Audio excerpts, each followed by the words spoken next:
Somebody's bringing the dead back alive and making them their slaves, and only Treat Williams and Joe Piscopo can figure it out. All that and how to make your teeth more attractive. Right here on Dr. Movie. Let's hit it. Wait a minute, I hear something. Dr. Movie! Dr. Movie! Blueberry Girls! Dr. Movie! Dr. Movie! Yeah!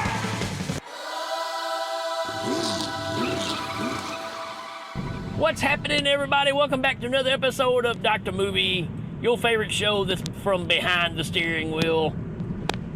I don't know, that one's just kind of sticking. It's just kind of working. I'm your host, Rick. If you're new to the show, which you're probably not, because I think 15 people listen to the show, and that's totally fine. But if you're the same 15, you know who I am. But if you don't, I'm Rick, and or Dr. Movie, you know, not to bust the illusion there. But, you know, it's just a fun way to talk about movies that back in the day when you went to the video store and you would pick the movies up based off the cover and you'd set it back down and you never got to check it out. That's kind of the premise for the majority of the show. We are going to cover some bona fide classics as well. Favorite movies, if you will. But today is one of those movies that I just kind of gave a hard pass on in 1988. And that movie is Dead Heat. I was 18 years old at this point, and I don't know, there's a difference between dark humor horror movies and slapstick horror movies. And just from the look, and here's the thing. I was a Joe Piscopo fan. He did an HBO special, yes, we're going that far back, around 86 or so, that I watched a multitude of times. Love that special. Love Joe Piscopo. I just don't know that I want him to be in a horror movie. So I kind of gave it a pass. So here we are, finally talking about it. 1988, Dead Heat, action/horror movie. It's a buddy cop film, really, when it comes down to it. So let's read a little synopsis here, which looks, holy smokes, that Joker's long.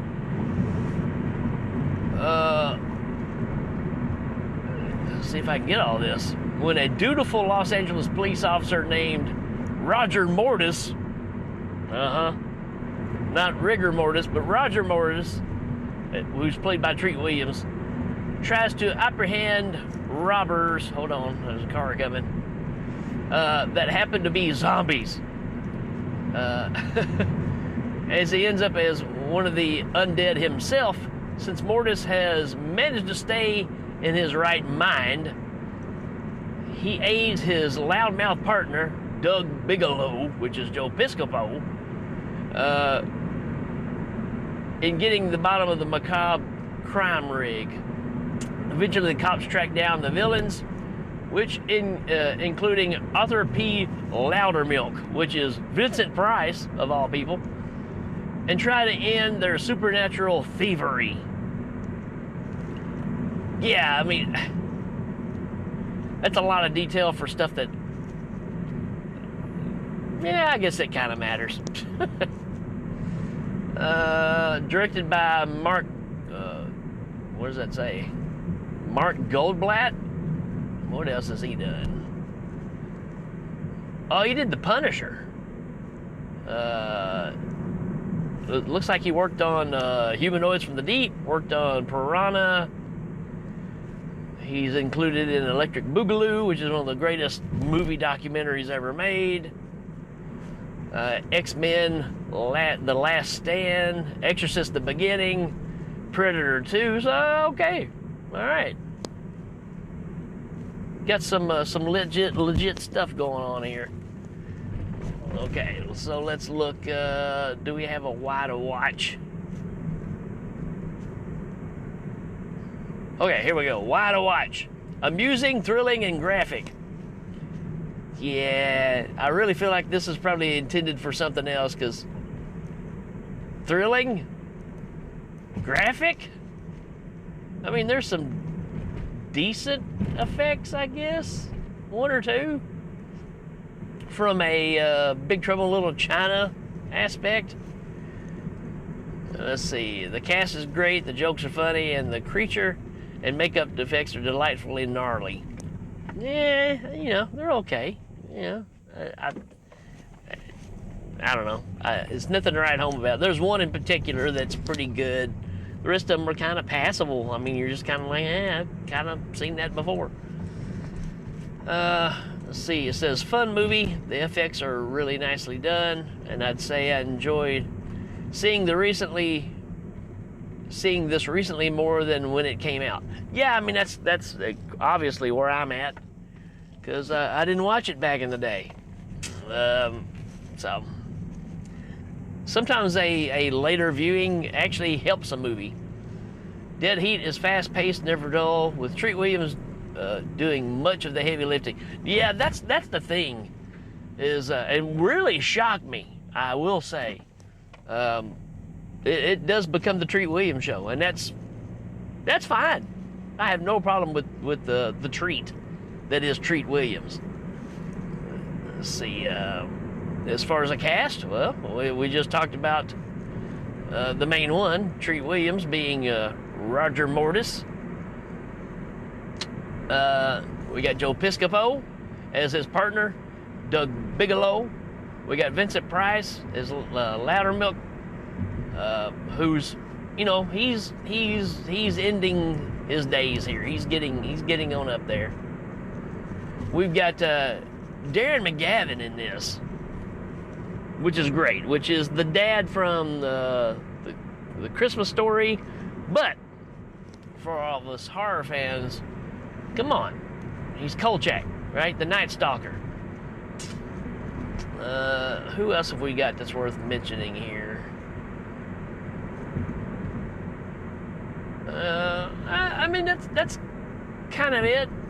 We do have Picardo in this, Robert Picardo, sorry. So yeah, you got the brother, right? I mean, that's kind of it. Linnea Quigley's in this. Okay, she plays one of the zombies. So, okay, didn't even pick up on that. For the most part, that's kind of it. I don't see anybody else worth going bananas about. It does say Dick Miller's in this. I don't remember seeing Dick Miller, but it totally makes sense if he is. But anywho, let's talk about this sleeper. Buddy cop film. It feels like every buddy cop film. They're in the middle of this big jewel heist that's going on. They're trying to stop the bad guys, and they find out that it takes a little more to kill these guys than normal. And Treat Williams ends up, you know, smashing them with a car or some degree like that. It takes something extreme to knock these guys out. And they get called into the you know, the sergeant's office, and he gives them the rundown of, you know, if you guys don't straighten up and stop, you know, I'm having to pay for all them. You know, it's your typical buddy cop movie where the, you know, if you don't straighten up, your ass is grass. You know, that kind of stuff. You know, it feels so much like just every other buddy cop movie for a while. But then they realize that when they go to the coroner's office, which the coroner is also kind of the girlfriend of Treat Williams' character, Roger, and she's like, hey, there's a problem with these crooks because they've had operations, and lo and behold, they've had autopsies. Matter of fact, she's the one that did it. She says, I never forget a body. So, you know, there's some jokes in here. It's not as jokey as I expected, so I kind of have to, I'm glad of that. And as you can tell, Treat Williams is the upright, straight cop, business first, stopping the bad guys, takes it serious. Joe Piscopo is the loose cannon, which kind of works, you know. So that's kind of your setup with that. Yeah, so they start trying to figure out what's going on with these bodies and how these people are coming back. They do some research. It leads to a facility that's buying a certain amount of a chemical. Can't remember really what leads them to thinking this chemical is. It's some chemical they use post-mortem, I guess. An extensive amount's being used at this company. They go to check it out, and this is your scenario where, hey, here's a pressurized room that we put animals in to test, and it can pull all the oxygen out and kill the animals instantly. You know, so obvious foreshadowing there. They, at this point, Piscopo starts sneaking around and finds this huge machine in a room with a body laying under it. It's kind of a Frankenstein-looking machine because they're using kind of like electricity to kind of bring them back. I guess it's electricity. It's some kind of shock waves, of course. And it brings back this biker dude. Huge belly, huge dude, but his face has been like totally disfigured or split in half, and I mean, it's pretty good effect. And so they're fighting, and at the same time, Treat Williams gets locked in that pressure room, and but you see somebody pushing the buttons like on Inspector Gadget, right? You get the bad guy that all you see is his hands, and they're pushing the buttons. Well, that's happening, so they end up killing Treat Williams. And when he comes back, he remembers everything is normal. He knows kind of everything that's going on. He remembers everybody. He's cool. But he has no pulse, no heartbeat, no temperature. He's the living dead. And here's the catch is apparently this stuff wears off after time. So he's got a good 12 hours to solve this mystery. And so there you go. There's your setup for the rest of the movie. And that leads to the lady that works at the company that was kind of leading them through. She's kind of innocent. Turns out that she's also somebody that has been brought back from the dead. When they check out her place, she's got a videotape, and it's got Vincent Price on there on his deathbed, and he's saying all these things to her, and she says that she is his daughter. And he was a famous millionaire.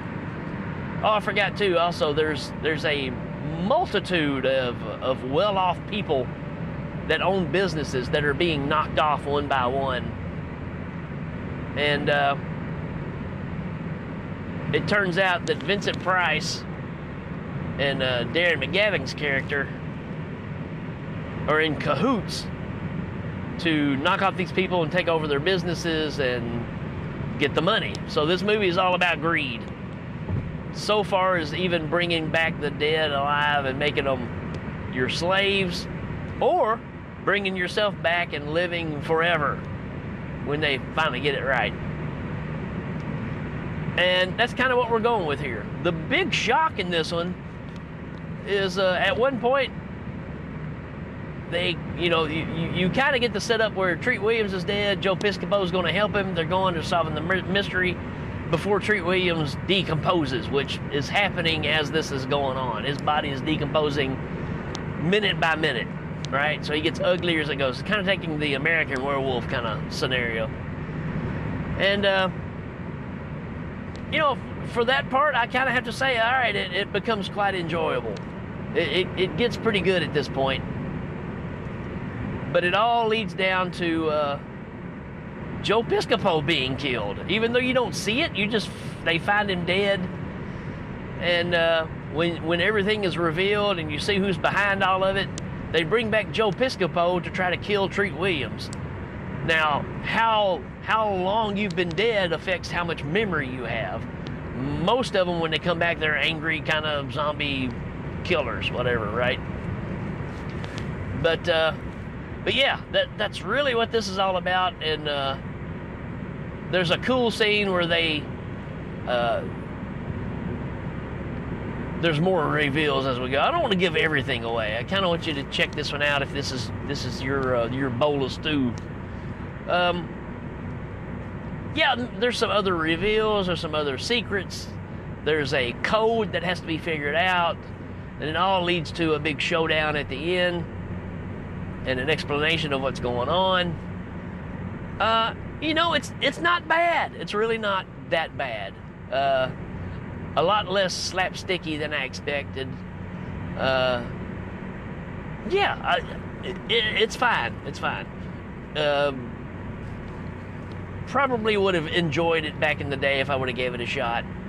But, again, it's just that, I don't know, something about it. You saw it and you're like, yeah, I don't need another, not to downplay the movie, but we were starting to get Transylvania 5000, all these other movies that were, Saturday the 14th, more slapstick, making fun of the horror genre. I just didn't care, and thought this one kind of fit that category, and gladly I was a little bit wrong here.